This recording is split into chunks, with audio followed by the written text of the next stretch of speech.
Barakatha Yahweh, Barakatha Yahweh Shai, Barakatha Yahweh, Barakatha Yahweh Shai, Barakatha Yahweh, Barakatha Yahweh Shai, Call Elohim Yahweh, by Hashem, Yahweh Shai, by Hashem, Recall, Kadash, Dabuan, City Apostles and Elders, which are a great millstone.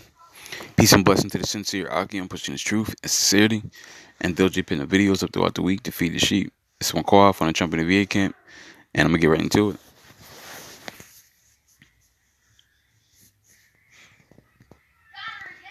На сегодняшний день у нас уникальная ситуация в нашей новой и новейшей истории. Догоняют нас. Ни в одной стране мира нет гиперзвукового оружия вообще, а гиперзвукового оружия континентальной дальности тем более.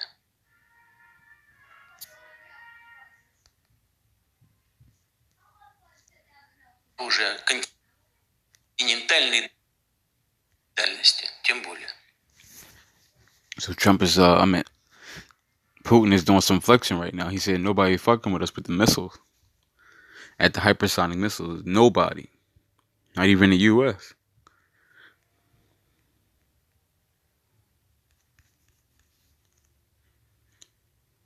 And this is why I went to this. Matter of fact, I'm going to put this one up too.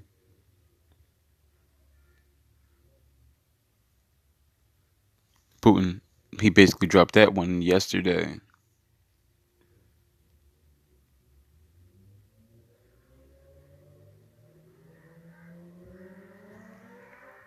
And this is about the U.S. bitching about North Korea when they flew the 4 planes, the spy planes, over North Korea trying to see if they had the nukes or whatever. But the U.S. is bitching right now. The elites are bitching right now. They do not want that smoke. They do not want that smoke. They are bitching.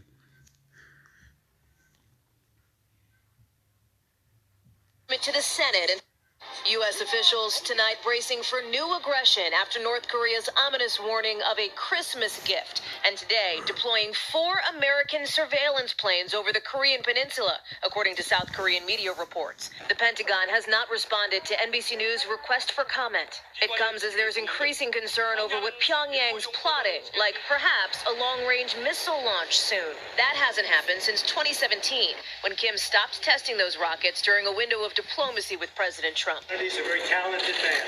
The president now publicly playing down concerns over a potential test, but pledging to respond if and when it happens. We'll find out what the surprise is, and we'll deal with it very successfully. And let's see what happens. The now impeached president bracing for a fight on another front as negotiations remain at a standstill over the details of a Senate trial considering whether to remove him from office. House Speaker Nancy Pelosi says she won't send the articles of impeachment to the Senate until she's confident there will be a fair trial. Top Republican Mitch McConnell calling the delay. Kicking off 4 days of joint naval. China, Iran, and Russia kicking off 4 days of joint naval war games in the Gulf of Oman and the Indian Ocean, as Tehran looks to improve military ties with Beijing and Moscow amid heightened tensions with the United States. Waleed Faris is a Fox News national security and foreign affairs analyst. Waleed, thank you for joining us on this topic. How concerned should the United States be about this effort made between these 3 countries, certainly not our allies? You know, these developments are important because they allow us and our public to understand what's the situation, the real situation with Iran. Often we have friends and allies in the region and beyond who are putting pressure on us. You need to do more on Iran, more in Iraq, more in Lebanon. Reality is that this joint exercise between Russia, China, and Iran is a message that these 2 powers, nuclear powers, are telling the United States and our allies that we're not, quote, going to let Iran down if you do anything against it. So the calculations now for the United States is to take into consideration that we're not just dealing with Iran, but also with an axis, a larger alliance, including those powers. In our current news cycle, we hear a lot about Iran and Russia working together, particularly when it comes to Syria, and I definitely want to touch on that point in a moment. But first, just weaving China back into this whole discussion. Regarding this, the Chinese Defense Ministry said this about these naval drills, that it would deepen exchange and cooperation between the navies of the 3 countries. Of course, course, this is a very important area, very close to the Strait of Hormuz, of course, a major area for getting oil tankers from place to place from Iran. So what does China's involvement mean for all of this? Well, look, China and Russia, but China made the statement, is telling us that we're not going to allow you to seize and control this area and isolate Iran. This is very serious. That statement is very serious. And it could be also that they are willing, China and Russia, that is, to send some of their parts of their fleets or ships into that area, which would complicate things. But this reminds me of something else. Our problem with Korea is very parallel. I mean, we think that we are only dealing with Korea. In fact, China... Like you said, our problem with Korea is very parallel, and that's why I showed the video before this one. One of Putin basically telling everybody like, "Yo, we got hypersonic missiles. Nobody can fuck with it." And then afterwards, I showed you the video with North Korea, where U.S. is sending over their spy planes because they're worried about them bringing their nukes back into play. And Russia are backing Korea, so it's much more of an international coalition. Our problem with Korea is very parallel. I mean, we think that we are only dealing with Korea. In fact, China and Russia are backing Korea. So it's much more of an... There it is, China and Russia backing Iran, one of the so-called enemies of America. And then you got China and Russia backing North Korea and you got China and Russia backing North Korea and Iran, two enemies of the United States.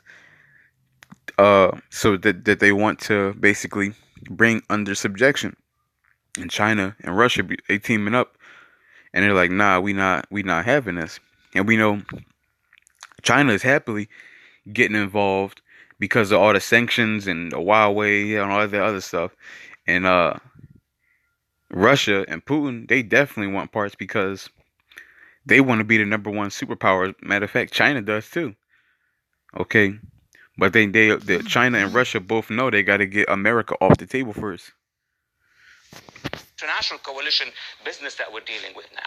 And shifting to Syria as promised, we know that Russia and the Assad regime are working together. At this point in time, it's created really a humanitarian crisis. There have been renewed airstrikes, and the aim is to get this northern part of Syria that is still considered a rebel stronghold for the Assad regime to regain this ground. Now, the president has issued essentially a warning. President Trump tweeting this: Russia, Syria, and Iran are killing or on their way to killing thousands of innocent civilians in the Idlib province. Don't do it.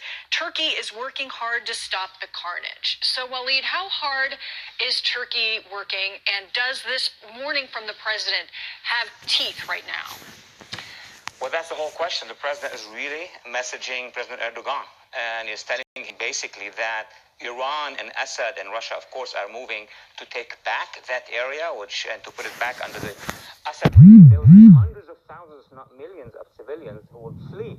Where are they fleeing? They'll flee north towards Turkey. And from Turkey, what could happen? They could go to Europe. So it's a very serious matter. Unfortunately, President Erdogan, who backed the rebels in the beginning, is now very interested in intervening in Libya, like half the Mediterranean away. So that's why probably this is a reminder by President Trump to President Erdogan to take care of that neighborhood, not across the Mediterranean. Oh, well, you brought up Libya, and that's, there are a lot of challenges there as well. So Revelation 17:16, and the 10 horns which thou sawest upon the beast, these shall hate the whore, and shall make her desolate and naked, and shall eat her flesh and burn her with fire. Now, and all America's allies is turned against them. They're going to be the ones that's going to burn America. Because they're going to be the ones that fire the nuclear missiles. They're going to turn on it because Yahweh Bashem Yahushai is exposing her and putting it. Matter of fact, I'm going to keep reading. It says, for Yahweh hath put in their hearts to fulfill his will. So there it is. Yahweh is controlling these other nations to spark up against America and the elites.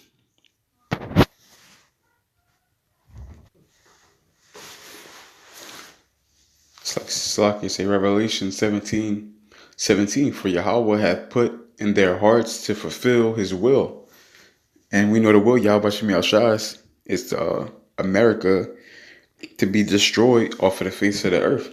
It says, and to agree and to give their kingdom unto the beast until the words of Yahweh shall be fulfilled. And the woman which thou sawest is the great city which reigneth over the kings of the earth. And who reigns over the kings of the earth? Let's see.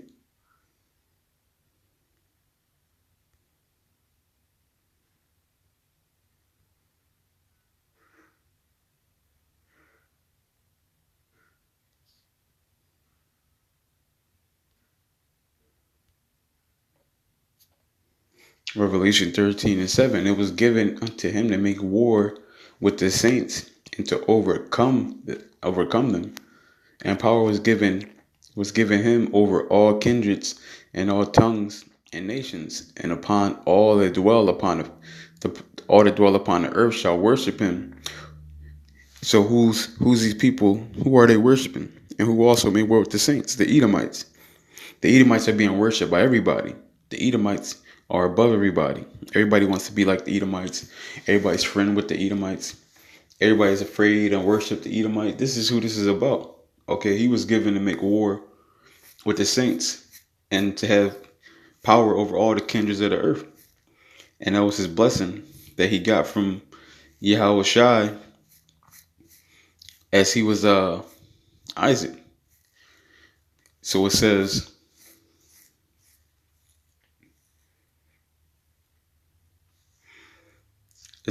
whose names are not written in the book of life of the Lamb slain from the foundation of the world. So Esau has been set up to be ruler over everybody. He was set up by Yahweh Bashem Yahshua, and this goes into Job 9:24. But when you read 1 Samuel, matter of fact,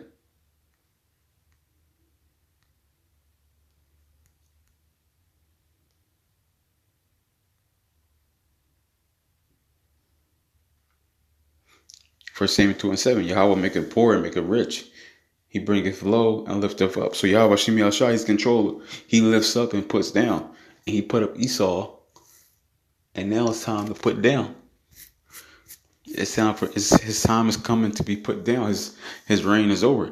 That's why scriptures say, for Jacob is the beginning of the world to follow, but Esau is the end of the world. And this reign is coming to an end. But with that, I want to give all honor and glory to Yahweh, Ba'ashem, Yahushai, Ba'ashem, Rakal, Gadash. Double honors to the apostles and elders, which are a great millstone.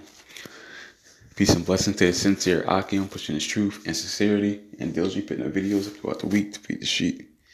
This is Maquah from the Trumpet and VA camp. Adawan, Ratazah, Atham Yakal, Shalom.